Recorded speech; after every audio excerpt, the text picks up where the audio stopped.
Alright, welcome back to my solo run at the new Ghosts of the Deep dungeon. I'm doing the final boss fight, Simmumah or Simmumah. I'm going to have to figure out how to pronounce that, but I am doing two different builds for this boss fight, hot swapping between two different loadouts, one for damage phase, one for everything else. Shout out to Chablo91.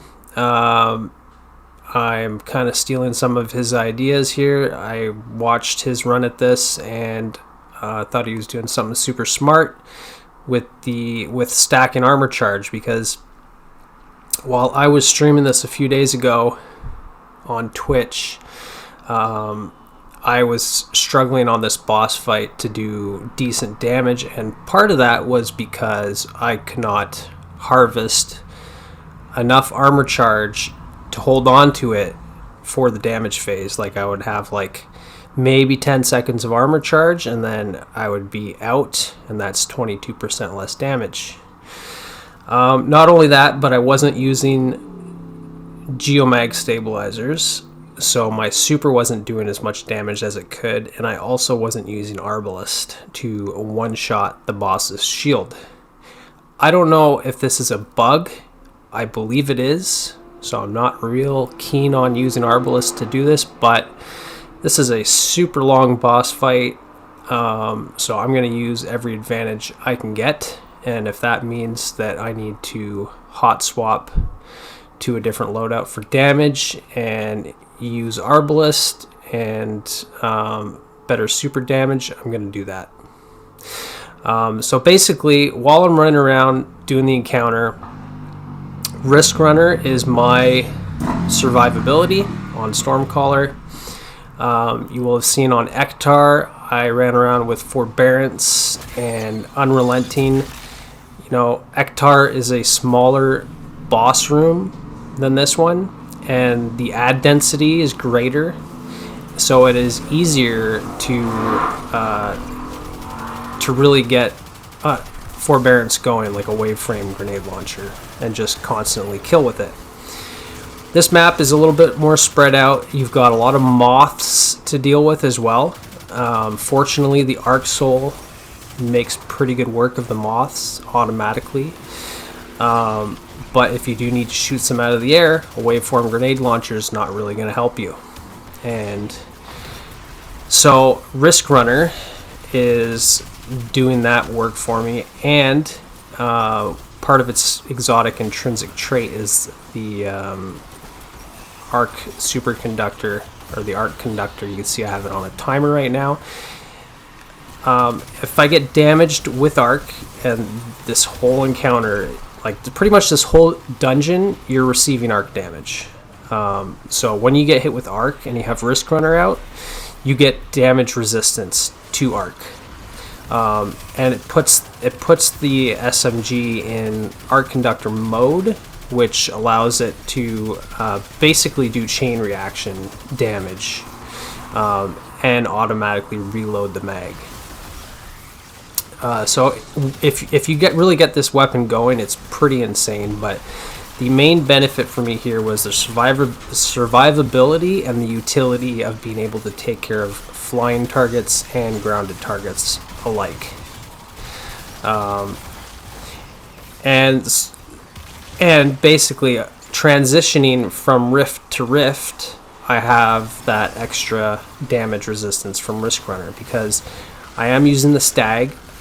Again, I was using the Stag on Ektar, and the Stag gives you, I think it's upwards of 50% damage reduction while you're in a rift. Never mind, you're also healing in that rift. So the Stag is extremely good for survivability in general, and I've always found that it just complements Stormcaller really well, because it incentivizes you to place that arc down, get that arc soul up, get amplified, and you know, it's just a good time throwing rifts down. Whether you're standing in them or not the whole time, at least you're getting that arc soul, and your arc soul is helping you out big time. Especially with the moths, if you haven't ran Stormcaller in any of the Witch Queen content or this dungeon, you're kind of missing out, because not having to worry about moths, you just look in their general direction and your Arc Soul will make quick work of them. So it's pretty good for that. So the idea behind the two builds here is that while I'm running around doing the mechanics of the dungeon, which I will explain, because this is a pretty long video, even though I did this, I beat the boss in 5 phases, which is pretty good for me, just being kind of a average to above average older gamer. I was actually pretty happy with that, because I think I did Ektar in 6 phases. So hot swapping did make a difference. And I've kind of griped about hot swapping before, but yeah, it made a big difference, and it's, like I said, it's a long dungeon, so I think it's worth it. So what you're gonna do with your first loadout here, or what I did, was I don't worry about solar surges on my legs, or any type of surge mods at all, like Font of Focus or whatever it is for discipline. Instead, what I want to do is hold on to my armor charge permanently with this loadout. And in order to do that, you actually have to have a mod on your build that utilizes armor charge, because if you don't, then you're not going to get armor charge no matter what. Like, even if you pick up an orb of power, even if you're using elemental charge or powerful attraction, like, you can use all that stuff, you're just not going to get armor charge unless you're actually using something that's going to use the armor charge, right? So if you're not using solar surge mods or focus mods, if you're not using armor charge mods that consume that are on a timer, then you need to use a combat mod that consumes armor charge on demand instantly. So like finisher mods, for example. So if all you have to do is equip one finisher mod, say on your class item. In this case, I'm using Healthy Finisher, but I could have just as easily used like Special Finisher or any type of finisher, right? Because what that finisher does is it consumes the stacks of armor charge that you have when you use it. So that allows me to actually harvest armor charge and then hold on to the armor charge. Not because I want to use Healthy Finisher, it's just so that I can actually kind of exploit the armor charge system, so that when I swap to my damage loadout, I'll be able to benefit from triple surge mods on my legs, which are geomag stabilizers, for 60 seconds from the 4 stacks of armor charge with 1 copy of time dilation. That's 15 seconds per armor charge. And that's 22% extra weapon damage for my Storm Chaser, which is the linear fusion rifle that I chose to use for the boss here. I wasn't 100% sure if it was gonna be all right. I brought along with me a hothead with tracking module and explosive light. So I was debating on using that, because tracking module is actually, I mean, if you're gonna use rockets solo against this boss, then you better have tracking module, because she's a dodgy wizard and she's not just gonna stay still and let that rocket come and hit her. Like, she's gonna be moving out of the way, she's gonna screw up your aim, you're gonna waste rockets, and you're gonna waste a huge portion of your damage because of those wasted rockets. So it's a little bit of a risky play to do rockets, but I haven't experienced it for myself. Not in any great capacity anyways. Linear fusion rifle is a little bit more forgiving, because you got plenty of ammo to use for the entire damage phase, and you can afford to miss some of your burst shots here and there and still get away with acceptable damage. And you can see I actually screwed up this first damage phase pretty bad, I debated just restarting because I didn't like the damage that I did here. But considering that it's generally going to be... I figured that I was going to be doing this in 6 phases. Like 5 phases if I was lucky. So who cares if I screw up 1 damage phase? I'm more than likely going to have 1 or 2 other damage phases that are going to make up for that lack of damage. You can't expect perfection.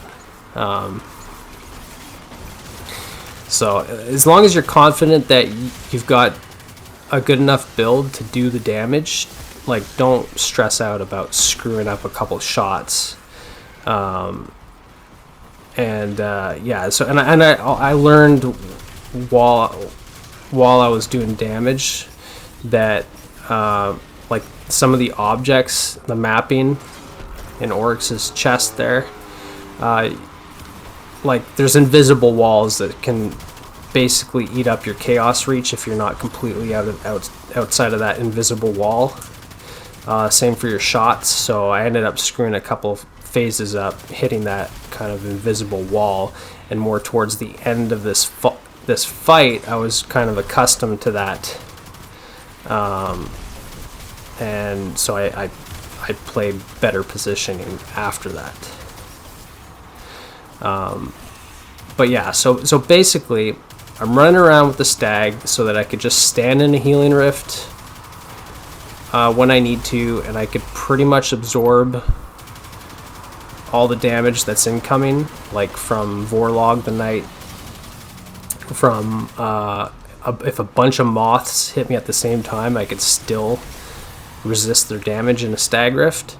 And especially so if I've got Risk Runner out and it's in Arc Conductor mode, and then when I'm transitioning from position to position, just keep Risk Runner out, and that's, I'm going to have that damage resistance while I'm on the run as well.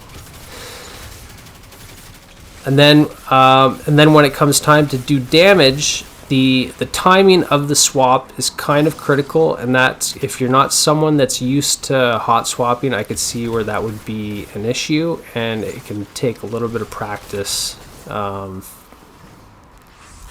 getting the timing right on when to swap, how to swap. And basically, you want to swap while you're kind of already in the middle of an animation, such as like a finisher or revealing the deep sight, or when you're in a rift and you know that you're safe for 3-4 seconds or however long it takes you to do your swap. So yeah, getting the time right can be a little bit tricky, but it makes a big difference. So I'll get into it a little bit more, but I want to explain the kind of the mechanics of this fight, because it is a fairly mechanically heavy boss fight. It's very time consuming. For doing this in 5 phases, which is 1 less phase than Ektar for me, this boss fight still took 50% longer than Ektar. Like 45 minutes for 5 phases. You know, I'm sure that I can optimize. I actually couldn't believe that it took me that long. I thought it was like half an hour or something similar to Ektar, but no, it took me 45 minutes to do 5 phases of damage. So really, it's the intermission phase. It's the in between your damage phases that consume the most amount of time, because your actual damage phase is only like a minute at most. So it's all the time setting up. And it's not really something that you can save a whole lot of time on, because like no matter what, you got to run into each of those light bearer rooms, and you got to kill all 3 of the light bearers, and you got to bring the symbols back and imbue the right vestiges and all that. There's not really a lot you can do to save time. So basically, you just got to make sure that you do the mechanics correctly, and that you do the maximum amount of damage to the boss that you can, so that you don't have to go back and do all those mechanics for an extra phase or 2 or whatever. But regardless, the mechanics kind of work as follows. So basically, right from the start, you rally up, You go and finish the ghost in the middle of the room next to the boss at Oryx's heart.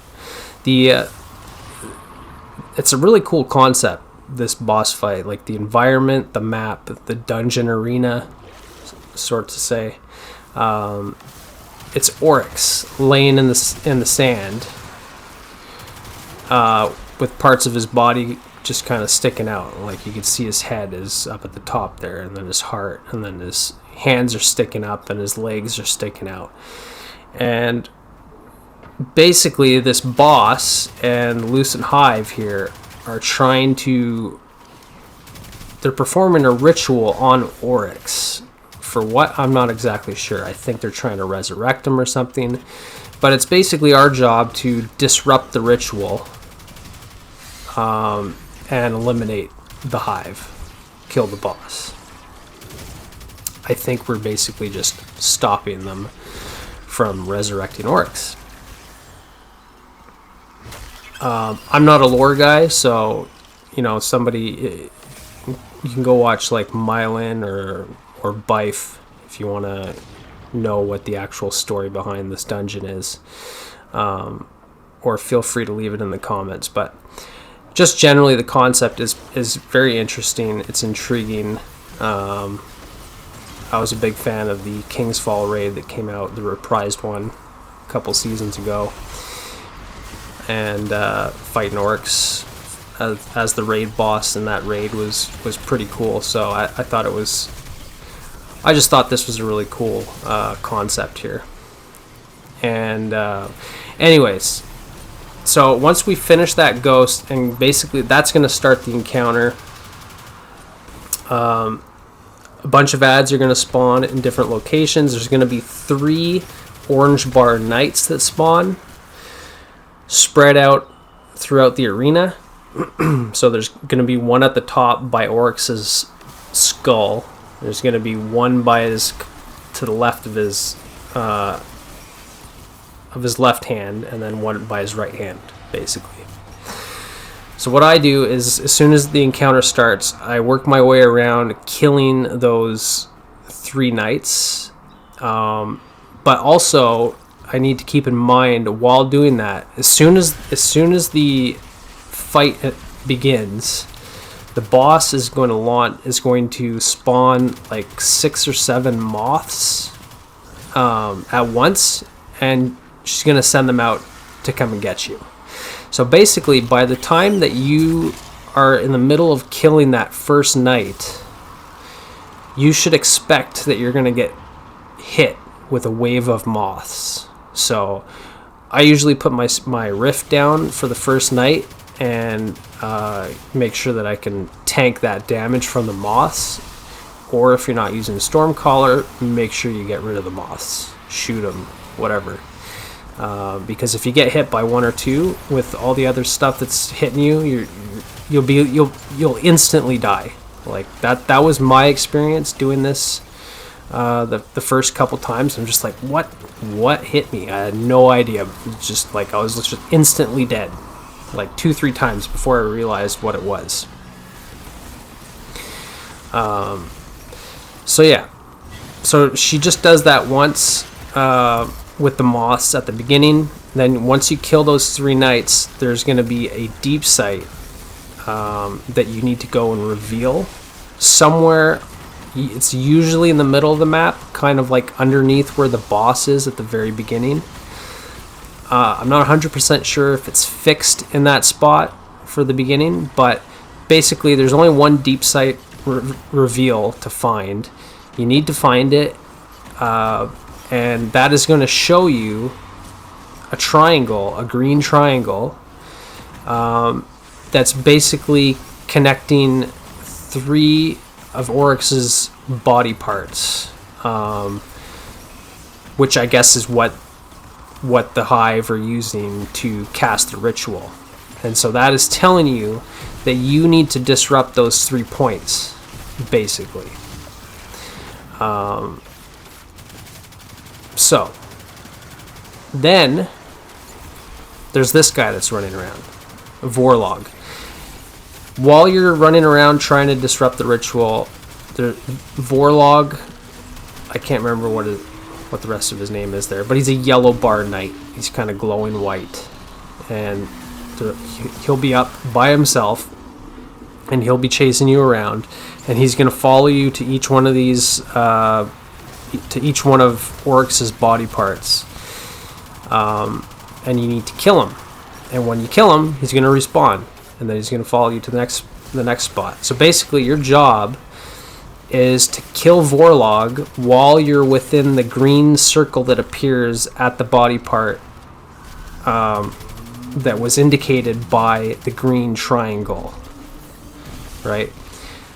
So it's random. Where this green triangle is random. For each phase, it'll be in a fixed in 3 fixed spots, but at the beginning of each phase you get like a new triangle that forms, and it could be any 3 body parts, although the heart is always part of that connection, right?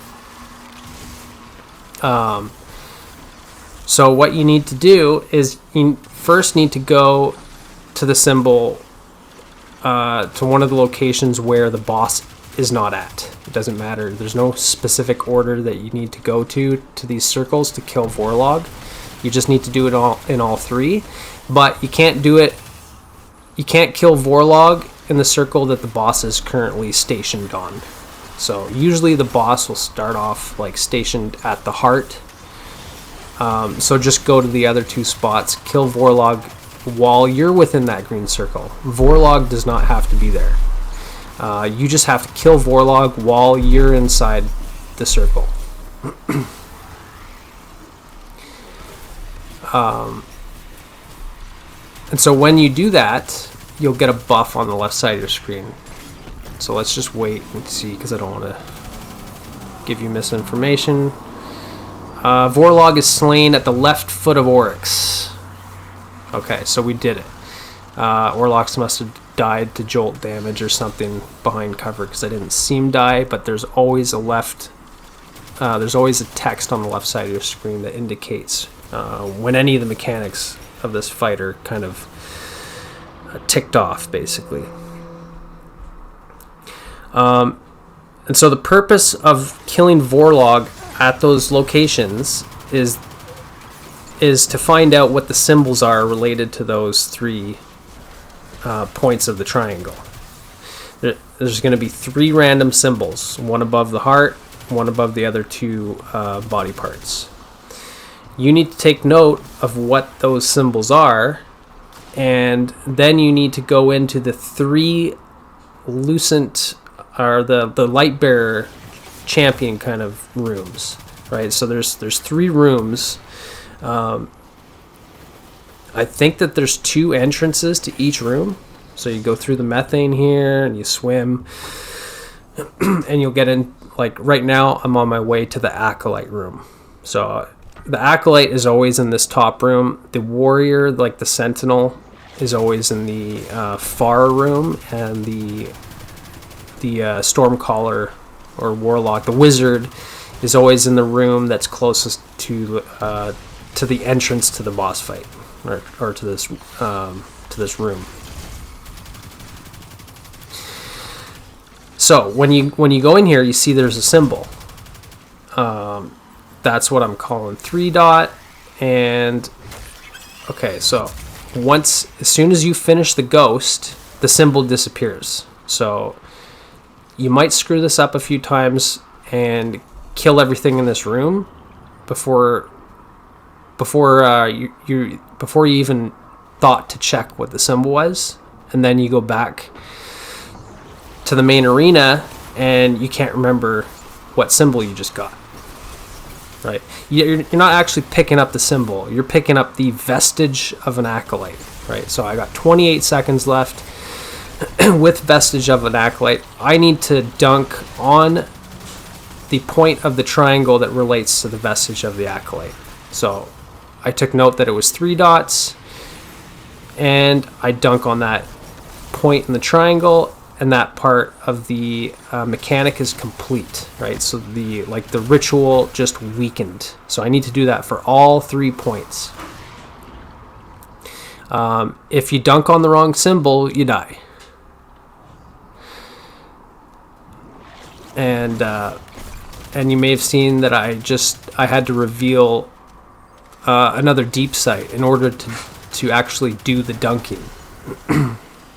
Or it's actually like you're imbuing the vestige or whatever it is. But basically, when you come back from these rooms with, in this case, it'll be vestige of a night.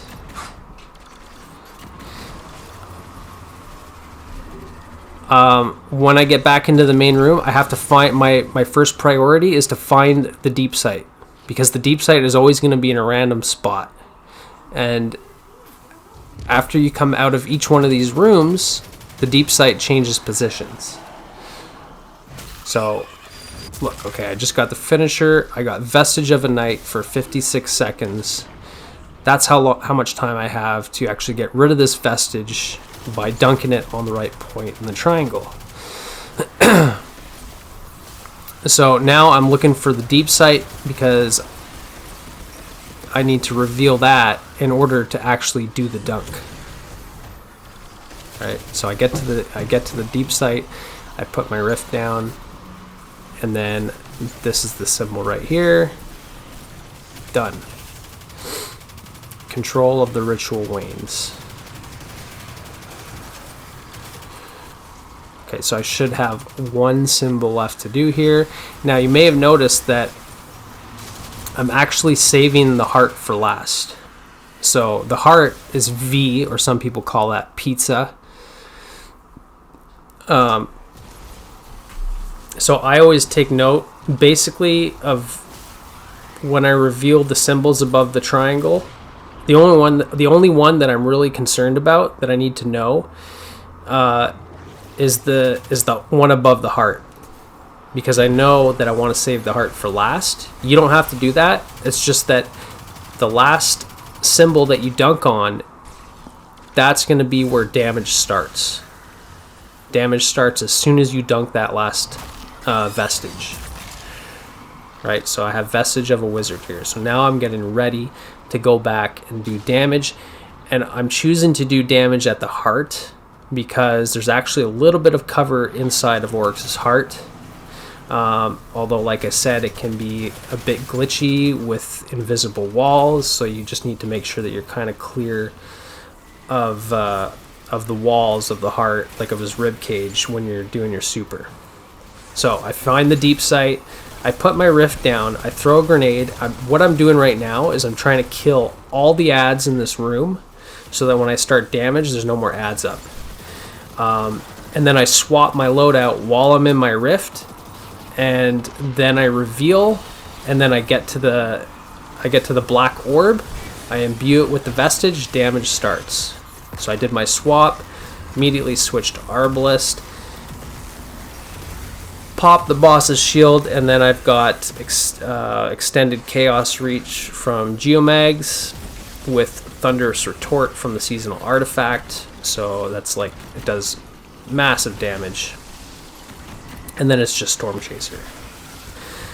Sometimes you get unlucky and the boss just kind of teleports all over the place, and she'll disappear for a couple seconds and then reappear somewhere else. So there's a lot of RNG involved with the damage phase. So that's why I'm saying, like, if you do one damage phase or two that's poor or less than ideal, like, don't stress out about it. It's pretty rare that you're gonna get like a perfect damage phase, unless you're doing this fight over and over and over again until you've kind of figured out how to get it so that you can actually control the boss. There might be a way to get to like stun the boss so that she's not teleporting.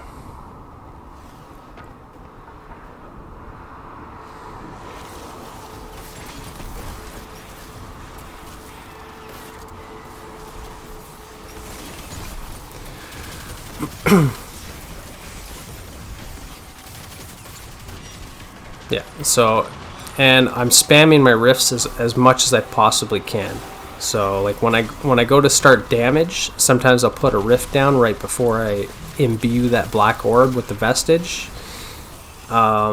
sometimes I will just imbue the black orb, start damage, use Arbalest. Then while I'm doing super, I basically have super damage resistance, so it's like it's just as good as being in a healing rift anyways.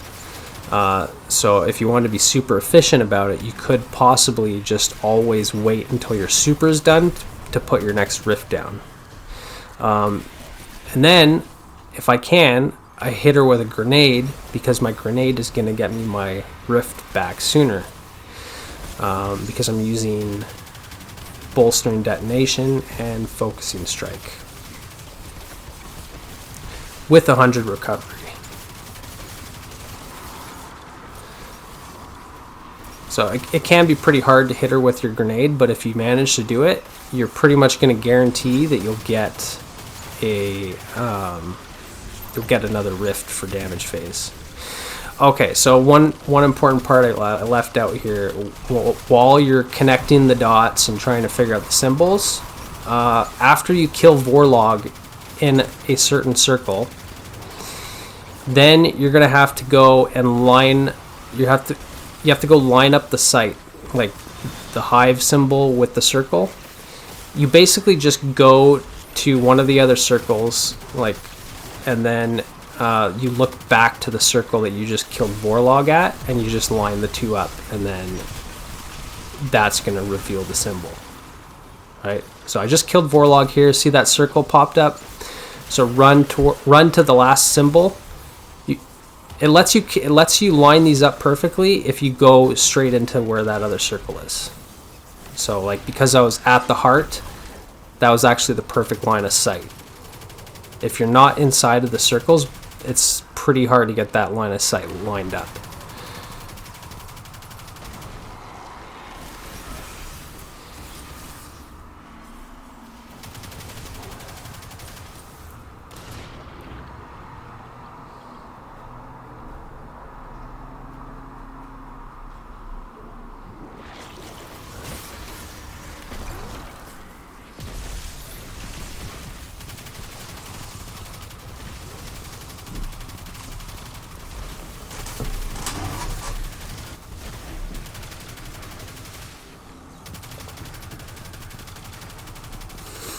Yeah, and so I'm using Lingering Dread as well. Actually, I didn't even realize that, but I'm using 2 duality weapons, which is my next favorite dungeon after this one, because I'm pretty sure this is my new favorite dungeon, despite how long it is and kind of grueling to do solo.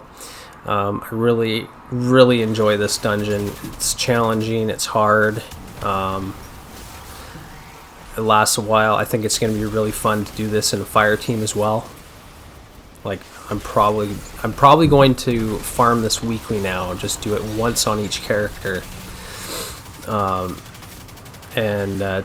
Obviously I want to get the exotic and some of these weapons, because right now all I have is, I think I've got 5 or 6 helmets for my Warlock, and I've got 3 Cold Comfort rocket launchers. After I finish this, I got 2 Cold Comforts. And after I defeated Ektar, I got a Cold Comfort as well. So far that's all I've got. So I'm definitely going to be doing this fairly frequently. And I'll probably be doing I'll be doing some build videos for these boss fights, because the series I wanted to do this season was basically a boss build series. So like last season I did my legendary build series, where I did 16 different legendary campaign missions through Lightfall and Witch Queen, all of the legendary campaign missions. I did them all solo flawless with 16 different unique builds. So I used all 3 classes, all 5 subclasses, so 15 different subclasses, and 16 different builds in total. And I didn't use any weapon more than once, so that meant that I used 16 exotic weapons, 32 different legendary weapons,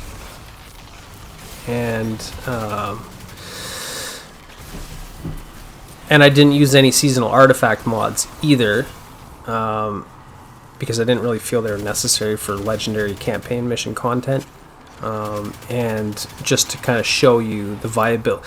Like, if you can have a build that is good, that does not rely on seasonal artifact mods, then chances are that build is always going to be good, unless there's like major changes in how the game works through nerfs and buffs to different things. The only difference is with each season you get the seasonal artifact mod, and that is going to synergize with some builds more than others, and is also going to make some aspects of current builds obsolete, because there's seasonal artifact mods that do what the build already did but does it better, and it means that you can save on certain parts of that build because you've got the seasonal artifact mod.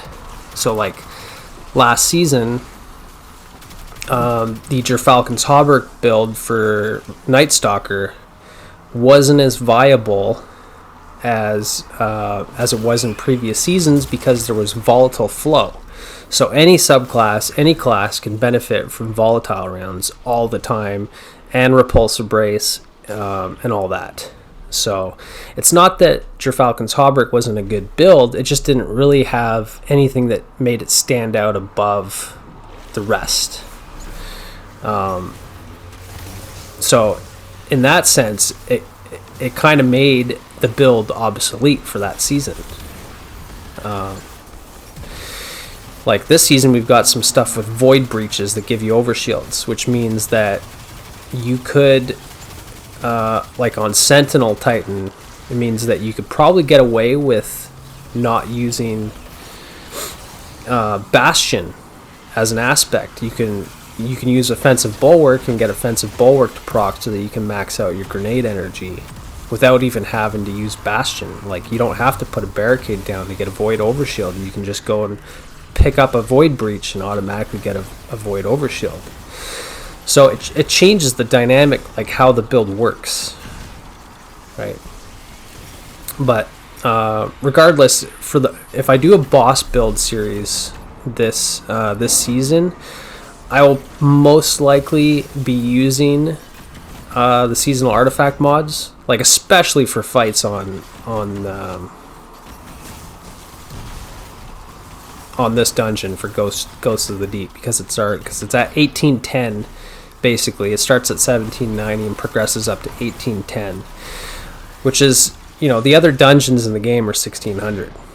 So the series, I plan on making the series mostly revolve around dungeon bosses, but I may include like Savathun and Callus as well, just because they are available boss fights to do at legendary difficulty, which in some cases is more difficult than some dungeon bosses, or is just as difficult.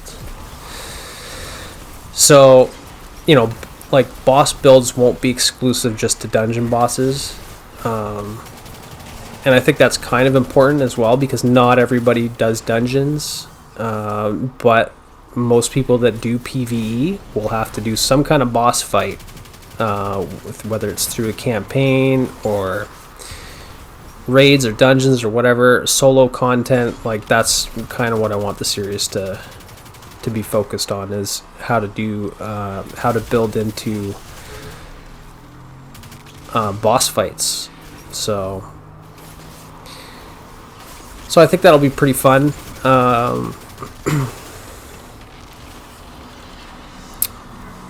But I'm going to take a little bit of a breather, seeing as I finally got this dungeon done, and I'm probably going to go and get it done on my other two characters.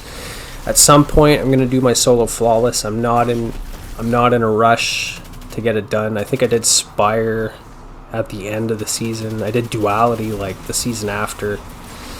But I do want to get that solo flawless emblem, and I want to get the video up, and then that way I can have, because these are my three dungeons: Duality, Spire, and Ghosts of the Deep.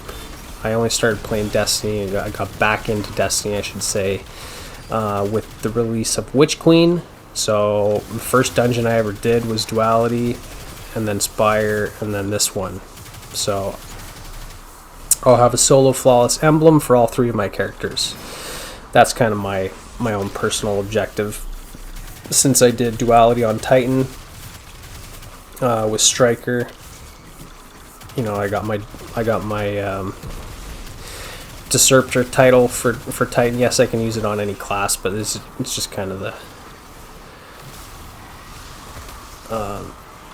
how I enjoy building into the different classes. I like having different titles for different classes because I did different things with those builds, with those classes. And then I've got my Wanted and Flight of Satoria. Oh right, Untouched by Opulence is the name of the emblem for Duality. So on Titan, I've typically got my Untouched by Opulence emblem, and I've got my Disruptor title.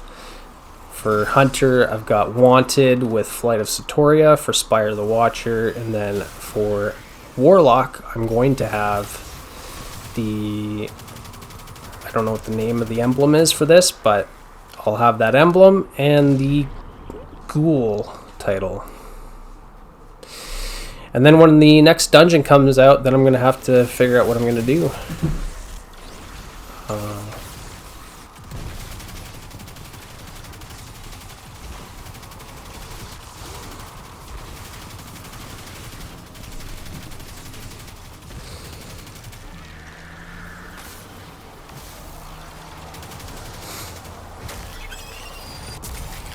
One thing you could do too, I just realized while watching this, there's a couple instances where I got pretty low on health and I didn't have my abilities. You can always just go into the methane to take a quick breather. And like if you need to swap your loadout, so like at the end of a damage phase, if you're just getting blasted by arc from the boss and then all the ads are coming and you don't have a rift up, yeah, the end of that damage phase can be a pretty critical moment. So if you don't have a rift up and you need to swap back to your Risk Runner loadout with the Stag, it's not always convenient to do it right there and then. At least on controller. On console, it's pretty slow to do swaps. But what you could do is you can just run towards the methane, hop into the methane. You've got plenty of time on that pressure meter where you can go in there and swap your loadout and then just come back out.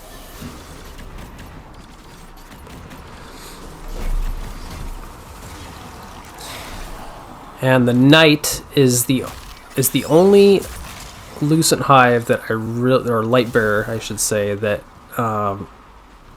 is a little bit risky to deal with, because if he double hits you with the shields, you're dead. And if he gets within melee range, he can send you flying, and I imagine you can get sent flying off map. I got pretty lucky. A couple times he booped me, but he just sent me flying into a wall and I didn't go off the map. So one thing you could do is, if you have issues with the Knight, you could just go into the Knight room first before the others. And as long as it's not like the last symbol that you need to get, you could use your super on him, or you could burn a bunch of heavy, and then that way you have time to get your super and your heavy back when you're going to do the other two Light Bearers. Or you can just play it carefully. Just play it slow, play it careful. Until you finish the ghost of the Light Bearer, you're not in any rush at all. Like, you can take as much time as you need.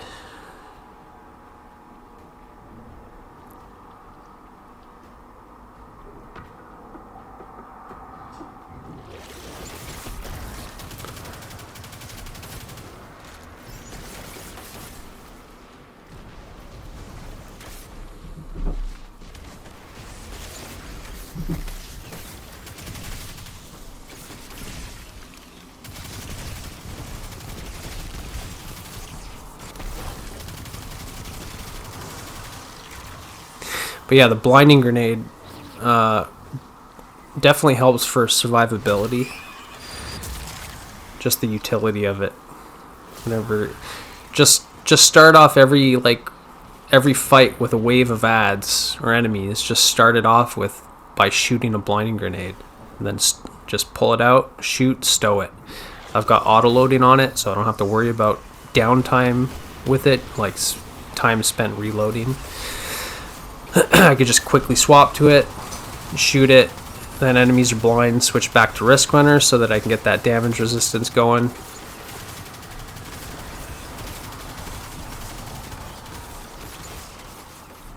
And this is going to be the final damage phase. So I made a mistake there and I almost died because of it. I should have swapped while I was revealing the deep sight or while my rift was still up. But I swapped right as my rift was about to expire, and then I revealed the deep sight while I was like low on health. So I got a little bit lucky.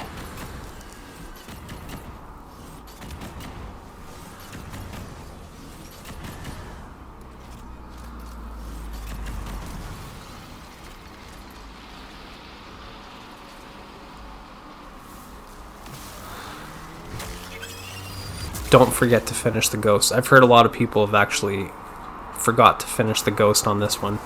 I guess on Ektar it's a little more obvious because Ektar's within melee range when you kill him.